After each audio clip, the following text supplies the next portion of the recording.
On the one hand, there is the real world, and on the other, a whole system of symbols about that world which we have in our minds. These are very, very useful symbols. All civilization depends on them, but like all good things, they have their disadvantages, and the principal disadvantage of symbols is that we confuse them with reality, just as we confuse money with actual wealth, and our names about ourselves, our ideas of ourselves, our images of ourselves with ourselves. Now, of course, reality, from a philosopher's point of view, is a dangerous word. A philosopher will ask me, what do I mean by reality? Am I talking about the physical world of nature, or am I talking about a spiritual world, or what? And to that I have a very simple answer. When we talk about the material world, that is actually a philosophical concept. So in the same way, if I say that reality is spiritual, that's also a philosophical concept, and reality itself is not a concept. Reality is...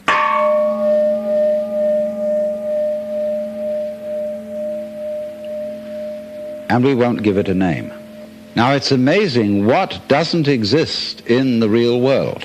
For example, in the real world, there aren't any things, nor are there any events. That doesn't mean to say that the real world is a perfectly featureless blank. It means that it is a marvelous system of wiggles in which we descry things and events in the same way as we would project images on a Rorschach blot or pick out particular groups of stars in the sky and call them constellations as if they were separate groups of stars. Well, they're groups of stars in the mind's eye, in our system of concepts. They are not out there as constellations already grouped in the sky. So in the same way, the difference between myself and all the rest of the universe is nothing more than an idea. It is not a real difference. And meditation is the way in which we come to feel our basic inseparability from the whole universe. And what that requires is that we shut up. That is to say, that we become interiorly silent and cease from the interminable chatter that goes on inside our skulls. Most of us think compulsively all the time. That is to say, we talk to ourselves. Now, I remember when I was a boy, we had a common saying, talking to yourself is the first sign of madness. Now, obviously, if I talk all the time, I don't hear what anyone else has to say. And so in exactly the same way, if I think all the time, that is to say, if I talk to myself all the time, I don't have anything to think about except thoughts. And therefore, I'm living entirely in the world of symbols, and I'm never in relationship with reality. All right, now that's the first basic reason for meditation. But there is another sense, and this is going to be a little bit more difficult to understand, why we could say that meditation doesn't have a reason or doesn't have a purpose. And in this respect, it's unlike almost all other things that we do, except perhaps making music and dancing. Because when we make music, we don't do it in order to reach a certain point, such as the end of the composition. If that were the purpose of music, to get to the end of the piece, then obviously the fastest players would be the best. And so likewise, when we are dancing, we are not aiming to arrive at a particular place on the floor, as we would be if we were taking a journey. When we dance, the journey itself is the point. When we play music, the playing itself is the point. And exactly the same thing is true in meditation. Meditation is the discovery that the point of life is always arrived at in the immediate moment. And therefore, if you meditate for an ulterior motive, that is to say, to improve your mind, to improve your character, to be more efficient in life, you've got your eye on the future and you are not meditating. Because the future is a concept. It doesn't exist. As the proverb says, tomorrow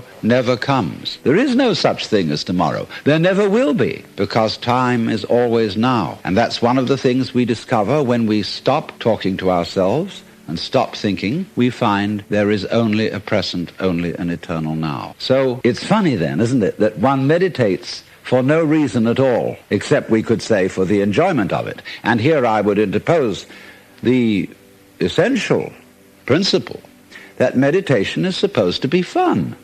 It's not something you do as a grim duty. The trouble with religion as we know it is that it is so mixed up with grim duties. We do it because it's good for you. It's a kind of self-punishment. Well, meditation, when correctly done, has nothing to do with all that. It's a kind of digging the present. It's a kind of grooving with the eternal now, and brings us into a state of peace where we can understand that the point of life, the place where it's at, is simply here and now. Well, now, in the art of meditation, there are various props, supports. One thing that we are going to use as a means of stilling chatter in the mind is pure sound. And for that reason, it's useful to have a gong. This is a Japanese Buddhist gong made of bronze and shaped like a bowl. If you don't have one of these, you can get the rounded end of an oxygen tank. Have a machinist saw it off roughly into the shape of a bowl and use that. Or you can use your own voice, chanting. Another prop in meditation is the use of incense. And that is because the sense of smell is our repressed sense. And because it's our repressed sense, it has a very powerful influence on us. And therefore we associate certain smells with certain states of mind. And so the smell of incense is associated with peace and contemplation, and so it's advantageous to burn incense in meditation. The other prop is a string of beads, and these beads are used in meditation for an unconscious method of timing yourself. Instead of looking at a watch, you move a bead each time you breathe in and out, so that at a certain rate, you see, there are always 108 beads on a rosary. And when you get to slow breathing, halfway around the rosary is about 40 minutes. And that is the usual length of time for which one sits in meditation, because otherwise you get uncomfortable and you get stiff legs and problems of that kind. Now then, the other thing, first of all, that we have to go into is how does one sit in meditation? You can sit any way you want. You can sit in a chair, or you can sit like I'm sitting, which is the Japanese way of sitting, or you can sit in the lotus posture, which is more difficult, which is cross-legged with the feet on the thighs, soles upwards. And the younger you start that in life, the easier you'll find it to do.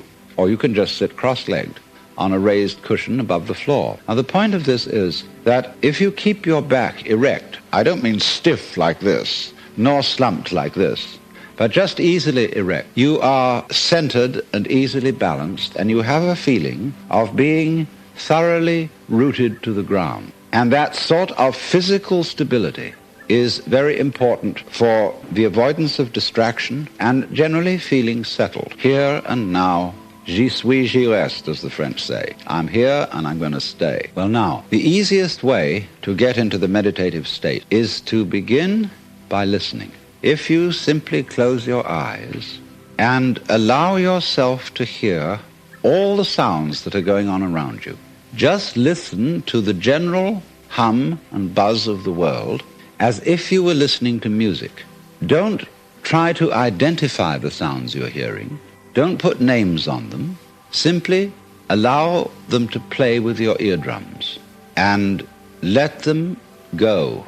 In other words, you could put it, let your ears hear whatever they want to hear. Don't judge the sounds. There are no, as it were, proper sounds or improper sounds, and it doesn't matter if somebody coughs or sneezes or drops something. It's all just sound. And if I am talking to you right now and you're doing this, I want you to listen to the sound of my voice just as if it were noise. Don't try to make any sense out of what I'm saying, because your brain will take care of that automatically. You don't have to try to understand anything. Just listen to the sound. As you pursue that experiment, you will very naturally find that you can't help naming sounds, identifying them, that you will go on thinking, that is to say, talking to yourself inside your head automatically. But it's important that you don't try to repress those thoughts by forcing them out of your mind, because that will have precisely the same effect as if you were trying to smooth rough water with a flat iron. You're just going to disturb it all the more. What you do is this. As you hear sounds coming up in your head, thoughts, you simply listen to them as part of the general noise going on, just as you would be listening to the sound of my voice, or just as you would be listening to cars going by, or to birds chattering outside the window. So look at your own thoughts as just noises, and soon you will find that the so-called outside world and the so-called inside world come together. They are a happening. Your thoughts are a happening, just like the sounds going on outside. And everything is simply a happening, and all you're doing is watching it. Now, in this process, another thing that is happening that is very important is that you're breathing. And as you start meditation, you allow your breath to run just as it wills. In other words, don't do at first any breathing exercise, but just watch your breath breathing the way it wants to breathe. And notice a curious thing about this. You say in the ordinary way, I breathe, because you feel that breathing is something that you are doing voluntarily, just in the same way as you might be walking or talking. But you will also notice that when you are not thinking about breathing, your breathing goes on just the same. So the curious thing about breath is that it can be looked at both as a voluntary and an involuntary action. You can feel on the one hand, I am doing it, and on the other hand, it is happening to me. And that is why breathing is a most important part of meditation, because it is going to show you, as you become aware of your breath, that the hard and fast division that we make between what we do on the one hand and what happens to us on the other is arbitrary. So that as you watch your breathing, you will become aware that both the voluntary and the involuntary aspects of your experience are all one happening. Now that may at first seem a little scary, because you may think, well, am I just the puppet of a happening, the mere passive witness of something that's going on completely beyond my control? Or on the other hand, am I really doing everything that's going along? Well, if I were, I should be God. And that would be very embarrassing, because I would be in charge of everything. That would be a terribly responsible position. The truth of the matter, as you will see it, is that both things are true. You can see it that everything is happening to you, and on the other hand, you're doing everything. For example, it's your eyes that are turning the sun into light. It's the nerve ends in your skin that are turning electric vibrations in the air into heat and temperature. It's your eardrums that are turning vibrations in the air into sound, and in that way you are creating the world. But when we're not talking about it, when we're not philosophizing about it, then there is just this happening, this and we won't give it a name. Now then, when you breathe for a while, just letting it happen and not forcing it in any way, you will discover a curious thing, that without making any effort, you can breathe more and more deeply. In other words, supposing you simply are breathing out, and breathing out is important because it's the breath of relaxation, as when we say, whew, and heave a sigh of relief. So when you are breathing out, you get the sensation that your breath is falling out, dropping, dropping, dropping out, with the same sort of feeling you have as if you were settling down into an extremely comfortable bed, and you just get as heavy as possible and let yourself go, and you let your breath go out in just that way. And when it's thoroughly, comfortably out and it feels like coming back again, you don't pull it back in, you let it fall back in, letting your lungs expand, expand, expand, until they feel very comfortably full, and you wait a moment and let it stay there, and then once again you let it fall out. And so in this way you will discover that your breath gets quite naturally easier and easier, and slower and more powerful. So that with these various aids, listening to sound, listening to your own interior feelings and thoughts, just as if they were something going on, not something you're doing, but just happenings, and watching your breath as a happening that is neither voluntary nor involuntary, you are simply aware of these basic sensations. Then you begin to be in the state of meditation. But don't hurry anything. Don't worry about the future. Don't worry about what progress you're making. Just be entirely content to be aware of what is. Don't be terribly selective, particular, say, I should think of this and not of that. Just watch whatever is happening. Now then, to make this somewhat easier, to have the mind free from discursive, verbal thinking, sound or chanted sound is extremely useful. If you, for example, simply listen to the gong,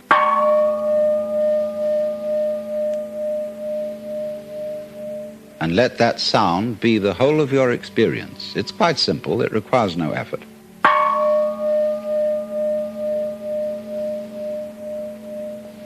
And then along with that, especially if you don't have a gong, we can use what are called in the Sanskrit language mantra.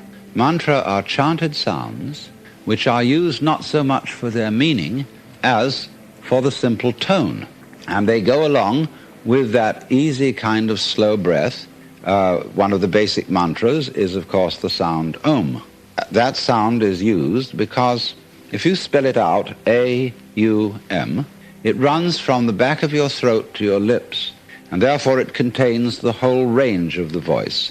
And for that reason, it represents the total energy of the universe. This word is called the pranava, the name for the ultimate reality, for the which than which there is no witcher. And so, in this way then, if you chant it,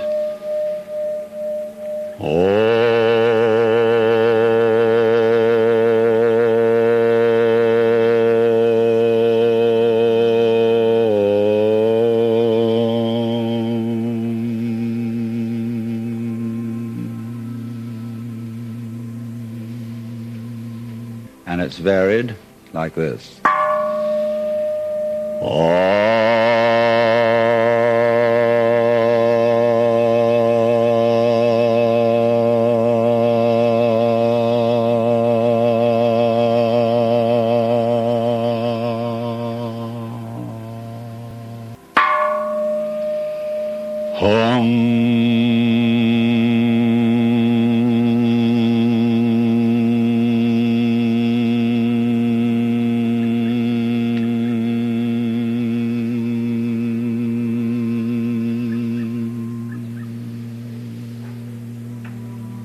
And you can keep that up for quite a long time, and eventually you will find, as you go on chanting, that the words of the chant will simply have become pure sound.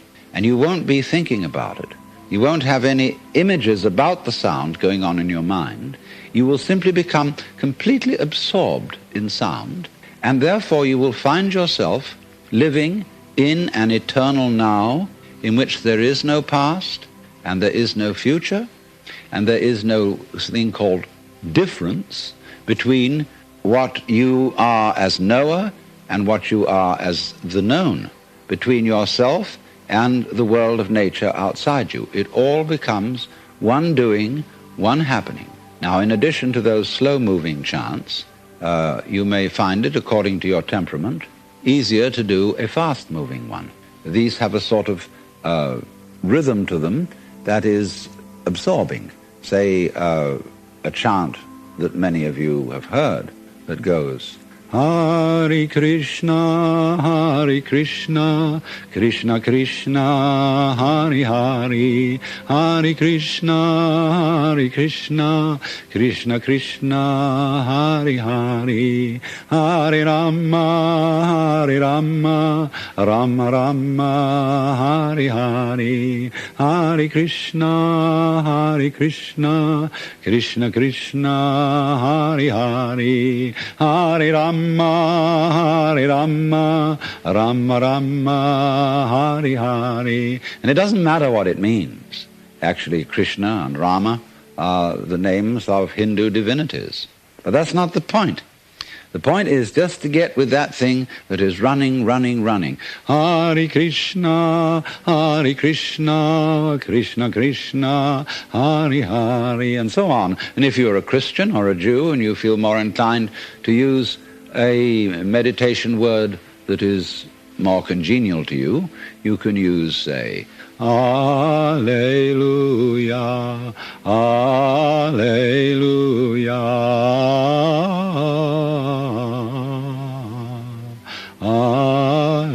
Alleluia, Alleluia.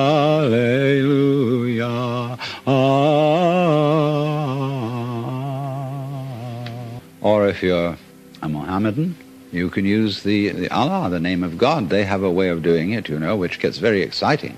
It goes, Allah, Allah, Allah, Allah, Allah, Allah, Allah, Allah, Allah, Allah, Allah, Allah, Allah, Allah,